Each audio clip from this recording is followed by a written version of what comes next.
Another case revealed by the Jockey Club's secret documents borders on the farcical. This is Man Mood. He is a racehorse enjoying an early retirement. But in 1996 he was at the centre of one of the most notorious races of recent times. The Oliver Cromwell handicap chase at Warwick had only attracted 2 entries, and Man Mood was the clear favourite. The punters were in cavalier mood. They thought they had a dead cert. Man Mood jumps it well, and the lead now is about 12 to 15 lengths. What happened next took everyone by surprise. Very quickly the complexion of the race has changed. Drumstick now has gone on to Man Mood, and that all happened in a matter of about 20 strides or so. Drumstick has gone on and jumps that fence a little bit away out to the right there. Man Mood has not answered the urgings at all of Graham Bradley, and he's left alone because he's pulled up Man Mood before the ditch. So we've just got the one left in it. It's Drumstick, and the jockey takes a long look over one shoulder, over the other shoulder, still can't see where his rival is. There isn't one. Drumstick finishes alone in the Oliver Cromwell handicap chase. The bookies were furious. As far as they were concerned, it wasn't just the jockey whom Man Mood had taken for a ride at Warwick that day. They discovered that thousands of pounds had been put on the outsider moments before the race started. They wrote to the Jockey Club reporting an unusual number of professionals backing the winner.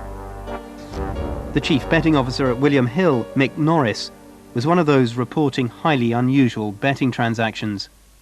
The bookmakers have a brilliant intelligence system. They know what's going down, and they make it their business to know, and you would expect them to, because they have to look at their liabilities. So they knew that there was something wrong with the race. Norris knew there was something wrong with the race. And we received those messages from Bowler to say they were not happy, and they were considering not paying out. The Jockey Club launched an inquiry, but they needed the bookies to hand over evidence of a betting scam. And soon enough, William Hill's Mick Norris supplied it. In a detailed statement to the Jockey Club, he concluded, "Based on my experience of watching horse racing for 30 years, this bore all the hallmarks of being a fixed and crooked race." It was vital evidence. The Jockey Club moved to prosecute. Then, disaster for Buffum. Mick Norris informed the Jockey Club he wanted to withdraw his statement. When did he withdraw it? Oh, a few days later. I got this very sheepish phone call saying, "I'm sorry, but my board won't allow me to continue with this statement, but I have to withdraw it, and please send it back to me." Did you call him up? Oh, yes, yes. We tried in the usual way to persuade him, but it was a decision of his board. It wasn't Norris's decision, and that's my understanding of it. And what did Norris say to you about... Oh, he's very apologetic, extremely apologetic.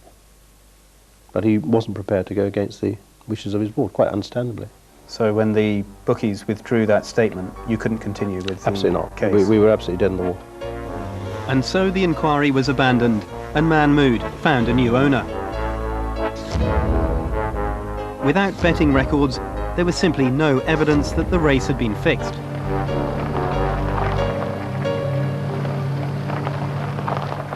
Despite numerous requests for an interview, William Hill will not tell Panorama why they withdrew their evidence in this case. So we decided to go directly to the man who was in charge at the time, the current chairman, John Brown. Mr. Brown, Yeah. Andy Davies, Panorama.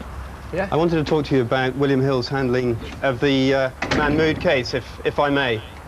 Could I ask you a few questions, Mr. Brown?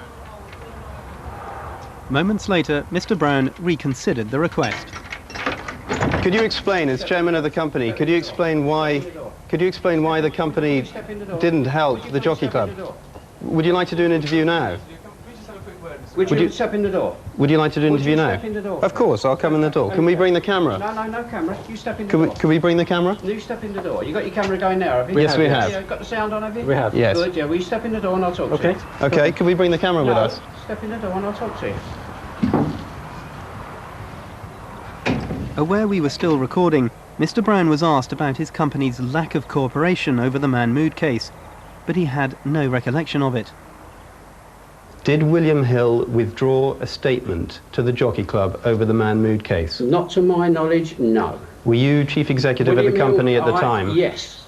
Let me ask you this. Did William Hill send a statement to Roger Buffum at the head of security saying that they thought it was a fixed and crooked race? Not that I'm aware of. Did Mick Norris send a statement? Not that I'm aware of. Well, he did. I'm telling you he Well, did. okay, well, you're telling me he did. I'm telling you I'm unaware of that. Thank you. Clearly, the Man Mood case remains an embarrassing episode for all concerned. What did you think of the lack of support from William Hill in the Man Mood investigation? Well, I think it's an example of the difficulty that the Jockey Club faces in examining potential corruption of races.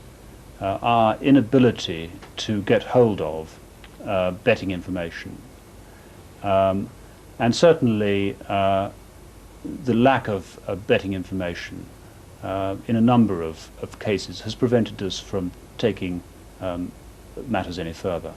You haven't answered my question. What did you think of William Hill's action in that particular investigation? Unhelpful. Definitely unhelpful. If their action was unhelpful, did you ever go back to William Hill and say to them that if they continued to hinder your investigations, you'd consider taking action against them? Well, there's very limited action. Yes or no? Did you ever, can I just ask you, did you ever go back and say there is anything to very them? limited action that we could take. Yes or no? I'm sorry, there is very limited action that we could take against a betting organisation. So the important question is here, Mr. Foster, why did you do nothing about William Hill in 1996? Because we don't have jurisdiction over betting organisations. You can warn bookies off racecourses. That is a jurisdiction. That would be an abuse of our power. The threats to the integrity of racing are as serious today as they ever have been. Once again, organised crime is targeting the sport.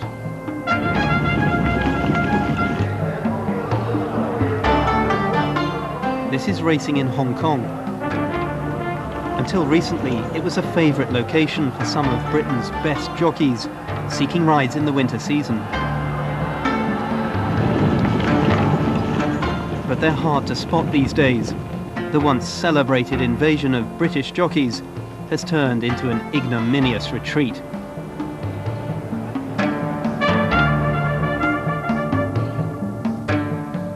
Kieran Fallon is Britain's current champion jockey. 3 years ago, the Hong Kong Jockey Club warned him to stop associating with a suspected Chinese gangster. He repeatedly ignored the warnings and, when challenged on the matter, tried to cover it up. In July 2000, he was advised not to reapply for a licence, and a confidential report was sent to the Jockey Club in Britain. Kieran Fallon is either unwittingly or knowingly being used, it concluded. The risk of damage to the reputation of Hong Kong racing is high if he continues his relationship. Kieran Fallon is still riding in Britain. Do you think what Kieran Fallon did was fit and proper behaviour for one of your jockeys? In view of the legal proceedings which have been instigated by Kieran Fallon in connection with the publication by the News of the World of a part of a Hong Kong Jockey Club report, I am unable to engage in this particular topic. John Egan is another jockey who won't be returning to Hong Kong in a hurry.